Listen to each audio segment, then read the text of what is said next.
وقفت حروفي في ربوع بياني، وأتى القصيد بأروع الألحان، وفي أرض خير قد بادت مسجوعة بفرائد الأقوال والتبيان.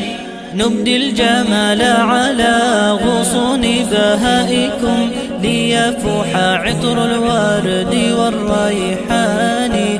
أمجاد قد أبدت جمالا خافقا، صنعت قلائد من جمال هاني. ومجدات بنت القصير قد سارت بالنور في الأنحاء والأركان، ولأجل أشواق الحروف تأنقت تحكي بها الفعل بالإيمان.